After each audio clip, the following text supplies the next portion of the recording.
नमस्कार मित्रों। मैं आप लोगों को धन्यवाद देना चाहता हूं कि मेरे इस एजुकेशनल वीडियो को आप लोग इतना पसंद कर रहे हैं। बहुत सारे लोगों के कमेंट आ रहे हैं। धन्यवाद मित्रों। तो आइए हम लोग नए नए पोएम का अध्ययन करते हैं। ये क्लास 12th के सिलेबस में है, टू द पीपुल। पोएम का नाम है टू द पीपुल्स। ये पोएम कंपोज की गई है हेनरी एल डेरोजियो द्वारा, जिनका लाइफ स्पैन 1807 से लेकर 1831 तक रहा है। इस कविता में कवि स्वयं शिक्षक था। प्रस्तुत कविता में कवि एक शिक्षक की प्रसन्नता का वर्णन करता है। वो अपनी भावनाओं को व्यक्त करता है कि एक शिक्षक जब अपने छात्रों को जीवन में प्रगति करते हुए देखता है तो वह कितना खुश होता है। तब उसे लगता है कि उसने अपना जीवन व्यर्थ नहीं गंवाया, बल्कि उसका जीवन जो है अर्थपूर्ण रहा है। आइए अब इसके टेक्स्ट का अध्ययन करते हैं।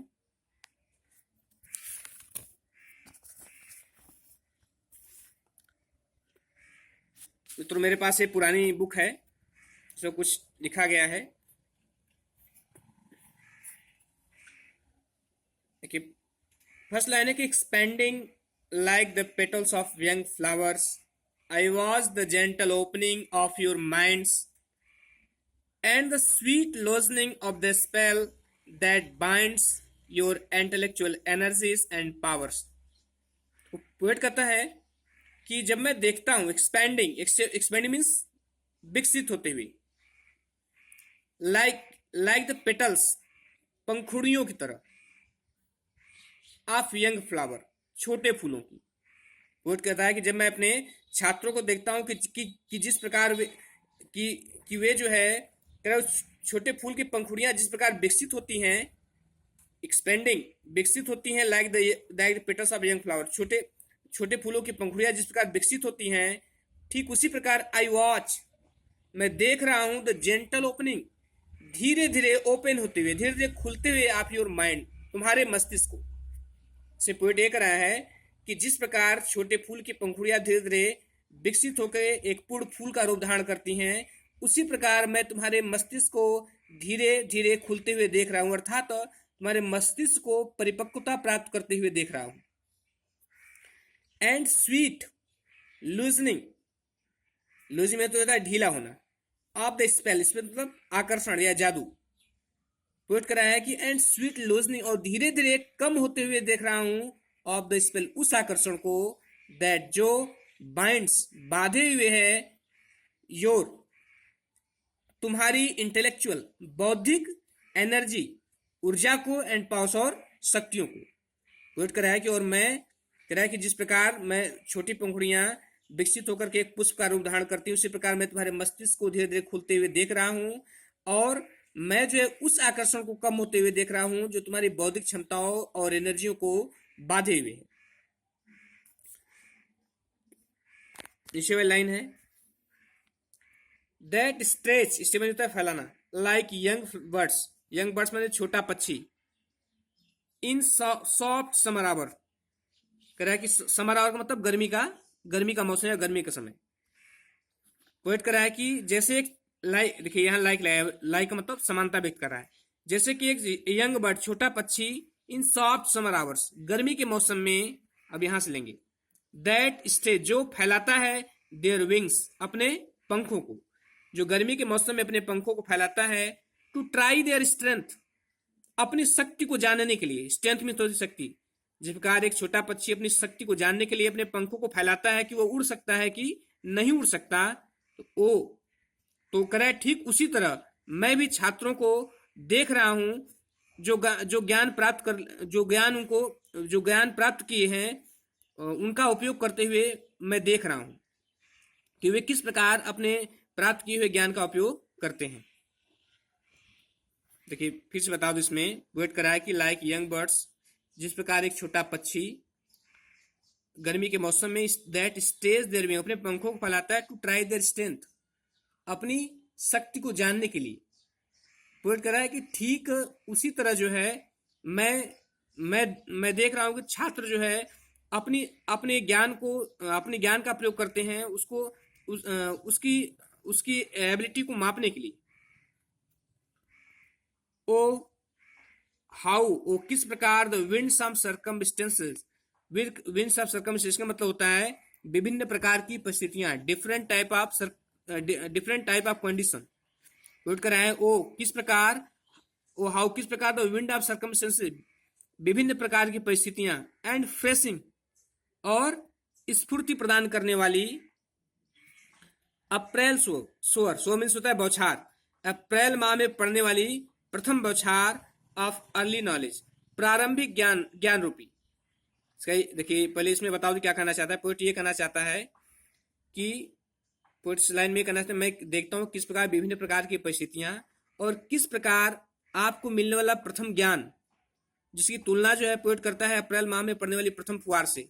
जैसे अप्रैल माह में पड़ने वाली प्रथम बारिश जो है प्रकृति को ऊर्जा से भर देती है, उसी प्रकार व्यक्ति को जीवन में मिलने वाला जो प्रारंभिक ज्ञान होता है उसके पूरे जीवन को प्रभावित करता है। फिर से देखिए ये लाइन थोड़ी कठिन है, कह रहा है कि ओ किस प्रकार, हाउ ओ किस प्रकार, द विंड्स ऑफ सर्कमस्टेंसेस विभिन्न प्रकार की परिस्थितियां, एंड फ्रेशिंग और स्फूर्तिदायक अप्रिल सोरा फॉर नॉलेज प्रारंभिक ज्ञान रूपी अप्रैल माह की फुहारें। देखो यहाँ क्या है, प्रारंभिक ज्ञान रूपी अप्रैल माह की फुहारें, उसका यही करने का मतलब है कि जिस प्रकार अप्रैल माह में होने वाली प्रथम बारिश पूरी प्रकृति को ऊर्जा से भर देती है, उसी तरह व्यक्ति को ज्ञान, प्रारंभिक ज्ञान जो मिलता है उसको बचपन में दिया जाने वाला ज्ञान है, उसके पूरे जीवन को प्रभावित करता है। तो वही कह रहा है कि स्फूर्तिदायक प्रारंभिक ज्ञान रूपी अप्रैल माह की फुहारें, एंड अनंबर्ड काइंड और असंख्य, काइंड्स माने होता है प्रकार, और असंख्य प्रकार के न्यू परसेप्शन में अनुभव, और असंख्य प्रकार के नए अनुभव सेट देयर इन्फ्लुएंस अपना प्रभाव तुम्हारे ऊपर डालते हैं। सेट का मतलब डालना और इन्फ्लुएंस का मतलब प्रभाव। देखिए इसमें चार लाइन थोड़ा कठिन है, इसको फिर से बता रहा हूँ। पोएट कर रहा है कि मैं देख रहा हूँ कि किस प्रकार विभिन्न प्रकार की परिस्थितियां और प्रारंभिक ज्ञान रूपी अप्रैल माह की फुहारें और असंख्य प्रकार के नए अनुभव तुम्हारे ऊपर अपना प्रभाव डालते हैं। नीचे है, and how you worship truth omnipotence, worship में पूजा करना, ट्रूथ ओमनीपोटेंस, ओमनीपोटेंस सर्वशक्ति या सर्वोच्च शक्ति, करा कि एंड हाउ, और मैं देख रहा हूं किस प्रकार तुम वर्शिप पूजा करने लगते हो ट्रूथ ओमनीपोटेंस, सत्य की सर्वोच्च शक्ति की, और मैं देखता हूं कि तुम किस प्रकार सत्य की सर्वोच्च शक्ति की पूजा करने लगते हो। इसका ये कहने का मतलब है जब तुमको ज्ञान प्राप्त होता है, तो तुम ईश्वर के महत्व को भी समझने लगते हो। तब लास्ट में पोएट कहता है, देखिए मित्रों यहाँ थोड़ी पुरानी किताब है, वो छात्रों द्वारा ली गई है, जो उससे थोड़ा लिख दिए हैं इसलिए साफ नहीं दिखाई दे रहा है, क्षमा चाहता हूं मैं। पोएट कह रहा है कि व्हाट जॉयंस मीन्स आनंद या खुशी, रेन्स में होता है बारिश होना, अपॉन मी, पोएट कह रहा है मेरे ऊपर कितनी खुशियों की बारिश होती है, अर्थात मैं कितना खुश होता हूं, व्हेन जब, आई सी मैं देखता हूं, फेम प्रसिद्धि को, in the mirror of futurity, mirror mean दर्पण, फ्यूचर मीन्स भविष्य, जब मैं प्रसिद्धि को देखता हूं भविष्य के दर्पण में, विभिन्न बुनते हुए द चैपलेट्स उन मालाओं को, चैपलेट मालाएं, जब मैं उन मालाओं को बुनते हुए देखता हूं, you have it to gain में प्राप्त होना, जो तुम्हें प्राप्त होंगी या तुम्हें पहनाई जाएंगी। तो कह रहा है मुझे कितनी खुशी होती है जब मैं उन माला भविष्य जब मैं जो है भविष्य के दर्पण में उन मालाओं को बुनते हुए देखता हूं जो तुम्हें पहनाई जाएंगी, आदेन, तब मैं महसूस करता हूं कि I have not lived in vain, lived मैंने जीना, वैन मैंने व्यर्थ, तब मैं महसूस करता हूं कि नहीं मैंने व्यर्थ जीवन नहीं जिया है। एक बार फिर से इसको बता दूं, पोएट ये कहना चाह रहा है कि जिस ज्ञान प्राप्त करने के बाद मैं ये देखता हूं कि किस प्रकार तुम सर्वोच्च शक्ति की पूजा करने लगते हो। पोएट कह रहा है एंड हाउ, और किस प्रकार यू वर्शिप आप पूजा करने लगते हैं ट्रूथ ओमनीपोटेंस, सत्य की सर्वोच्च शक्ति, अर्थात भगवान की शक्ति की पूजा करने लगते हैं, मतलब ज्ञान प्राप्त करने के बाद आपको भगवान की शक्ति में विश्वास हो जाता है। कह रहा है तब पोएट कह रहा है व्हाट जॉयंस, कितनी खुशियों की रेन्स अपॉन मी, मेरे ऊपर बारिश होती है, अर्थात मैं कितना खुश होता हूँ, व्हेन जब, आई सी मैं देखता हूँ, फेम प्रसिद्धि को, in the mirror of futurity भविष्य के दर्पण में, जब मैं प्रसिद्ध को भविष्य के दर्पण में देखता हूँ, वेबिंग द चैपलेट उन मालाओं को बुनते हुए, you have it to gain जो तुम्हें पहनाई जाएंगी, आदेन, और तब आई फील मैं महसूस करता हूँ कि I have not lived in vain, कि मेरा जीवन व्यर्थ नहीं रहा, मतलब मैंने व्यर्थ नहीं गवाया। इस लास्ट में पोएट ये कहना चाहता है कि जब एक अध्यापक जो है अपने छात्रों को जीवन में प्रगति करते हुए देखता है, नाम कमाते हुए देखता है, समाज में प्रतिष्ठा प्राप्त करते हुए देखता है, तब वह उससे बहुत खुश होता है और कहता है वो उसका जीवन व्यर्थ नहीं गया। धन्यवाद मित्रों। अब नए पोएम का वीडियो लेकर आएंगे।